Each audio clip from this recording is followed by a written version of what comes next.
Okay, 21 as well. Alright guys, this one here is number 18.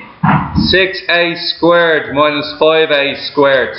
A squared is an object, let's say. You have 6 objects minus 5 of the same object. How much objects do you have left? One of them. You can also write that as a squared. You don't have to put the 1 down. Number 21. You have 2 different types of objects. You have Q's. Oh no, sorry, you only have 1 type of object, Q. Let's call it quid. 10 quid. You have 10 quid. Somebody gives you 3 quid. You have 13 quid. 13 quid, and then you owe somebody 8 quid, so how much money do you have left? 5 quid. 5 quid plus 1 quid? 6 quid. So you have 6 Q's at the end of the question, 6 quid. Okay, that's basically how you think of it. A very common mistake in this type of question, and it happens all over the place, is people doing this. What people will do is they'll add 10Q and 3Q together to get 13Q. Then they'll go, oh, minus 8 plus 1. And minus 8 plus 1 they'll say is minus 9Q.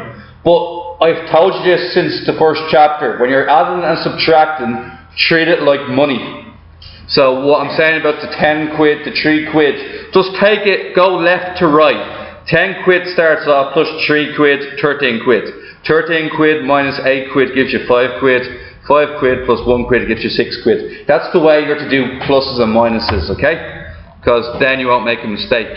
Now, number 24 is 4AB. Let AB be an object. So you have 4 objects, and what you have to do with those 4 objects? Take away 1 object. What's 4 minus 1?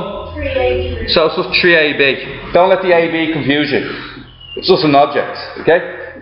Next one, 12A minus 14A. Minus 12 apples minus 14 apples. Do you have apples or do you owe somebody apples? How much apples do you owe them? 2. 2 apples. You have 12 apples, minus means you owe them 14, you owe them 2. Finally, question 30. 7A minus 9A. Anybody? Minus 2A. You owe them 2 apples.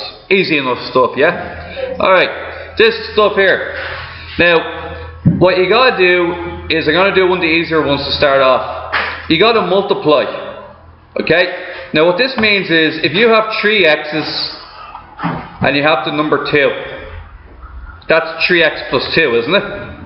If I multiply this deal by 4, if I say our deal is you get 3 x's and €2. If I multiply this deal by 4, if I 4 times this deal, how much x's will you have? 12 x's, and how much money will you have? 12 x's and €8. So that's what we're doing. 4 multiplied by 3x, 12x. 4 multiplied by 2, 8. Not 8x, just 8. Okay, let's go down here. Oshim, what's 3 times 2x? 5x. No, you're adding them, multiply them. 6x. And what's 3 times 1? 3x. Just 3. And here's the 2x at the end. Now, which 2 can you add together? 2x. Plus the? 3. No. Yeah. 2x plus 6x gives you? 8x. 8x plus 3. 3. That's that one done. Number 16. Who was out yesterday? Aaron, go and get yourself to do this one. What is this? 2 multiplied by x and 2 multiplied by 4. Just change x into Don't change x. Just if I have x and I double it, how many x's do I have?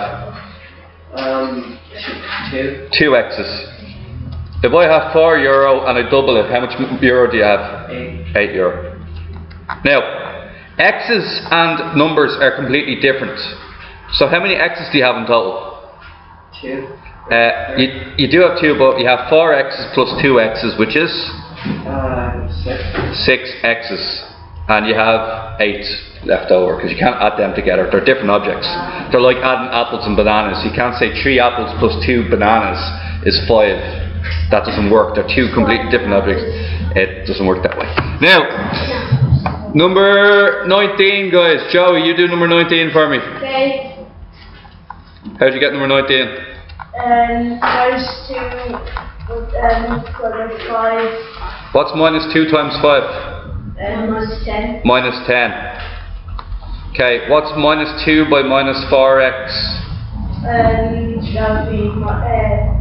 8x. Plus 8x. Well done. That's the answer to that one. Who got all those out? Well done, lads. Couple of you. Well done. Okay.